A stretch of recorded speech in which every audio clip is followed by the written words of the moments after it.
Springtime is here, and for some folks, pruning can be kind of scary, intimidating sort of activity out in your yard. We've got 3 good examples here today that I could show you how it can be an easy, fun thing for everybody. Let's get started. Well, the first plant we're going to look at here is it's a large shrub. This happens to be a lilac that we're going to begin work on. Before you get ready to do any sort of pruning, even though it might seem kind of like a hassle at the time, there's a couple of things you want to have before you get started. First thing is safety glasses. It's pretty important, not only because you might get sawdust in your eyes, but there's, as you can see, lots of branches and stuff around. You might get poked in the eye, which would ruin your whole pruning experience. The next thing you want are a pair of gloves. Again, some people don't like gloves, but this saw that I'm going to use is extremely sharp. And if I would slip with this or a pair of pruners or loppers or something like that, it would cut me severely. And again, you're going to the emergency room and your pruning day is over. So.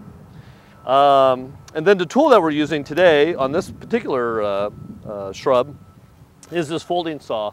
Lots of different brands out there and models you can get. You can get them at your local nursery or hardware store, so they're easy to get and they're not really expensive, but they cut and do the job very well. We're looking at a lilac here, and I'm going to start removing this large branch here, this large stem. What we want to do with any big shrub like this is to try to take out about 1/3 of the largest stems that we have on the plant. And that will help. As you can see, there's lots of big ones here and not very many small ones. It'll actually help it have a more natural shape, more flowers. The leaves will be better all the way through the plant, not just at the top of the plant. So it really helps that. And if you have a fruiting plant like a viburnum, it actually gives you more fruiting as well.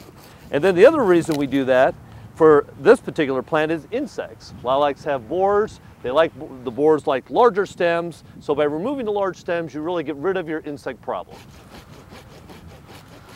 So we'll go ahead and remove this, and we'll remove, like I said, about 1/3 of these. Tell you what do we go take a look at a big branch we want to remove off of a pine? Well, now here we are with this pine, and we're going to take off a larger branch here. When pruning trees, a couple of things to remember. You're looking for dead or diseased branches, branches that are rubbing against each other, it's causing problems. Branches that might just be in the wrong place and causing problems for you, let's say next to your driveway or hitting your house or something. One of the things we want to consider when taking off a branch is, first of all, not to get one that's too high and too cumbersome to handle. This is probably, for me, about as high as I want to handle standing off the ground. It's just above my head. You probably don't want to get any higher than this. Second thing, again, we're looking at a tool. We got a big handsaw this time. If you're comfortable with a chainsaw, that might work equally well for you, but big saw is pretty handy. It's a lot cheaper than a chainsaw and doesn't need gas, so it's easy to use. We're going to use the 3-cut method on this to remove this branch, and the way we're going to do it is, first of all, we're going to put an undercut in, and the point of this undercut is to prevent the bark from tearing and damaging the wood that we want to preserve. The next cut we're going to go in is this large cut through the branch. And this is going to take the bulk of the weight off of the branch, so then we can do our final cut. So we want to take out this final, there's the big weight. And then the last part we're going to take is the rest of our final cut. So it's a light cut. And what we're going to do here is we're going to kind of take a look at the branch and the way it's connected to the tree. All trees are a little different, but what we're trying to preserve is what's called the wound wood, or the wood that will eventually seal up our cut and protect the tree from insects and disease and that sort of thing. It's essentially kind of like a scab or healing that the tree does. And this wound wood is located, you can see here kind of this swelling here where the branch goes in. We don't want to cut this part of the wood. We want to preserve that.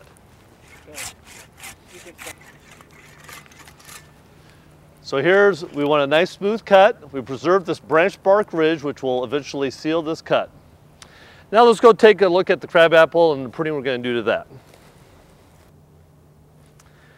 When pruning a crabapple, some of the things we're looking at is taking some of the crossing branches, so those branches that are growing and rubbing on each other, broken branches, again, diseased branches. So kind of the same sort of criteria that we were looking at before with the other plants.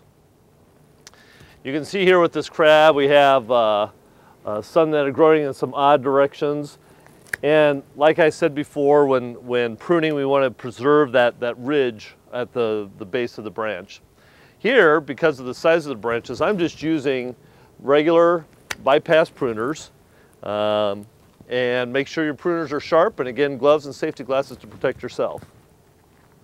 We've looked at pruning lilacs and the large branch on the pine and the crab apples. Some things to consider. Right now is a really good time to do your pruning. You want to try to get the bulk of it done early before trees have fully leafed out, before they've flowered. The next time to do some pruning, if you need to, would be midsummer perhaps. Crab apples, that's a good time sometimes to pick up pruning on them. And then again, late in the fall, early in the winter. So maybe December, January, some of that time, depending on the weather, how cold it's been. But spring is a good time. This is a good time to get out there and get your pruning done. If you have other questions, you can look in the Neb Guides on the Backyard Farmer website or contact your extension educator.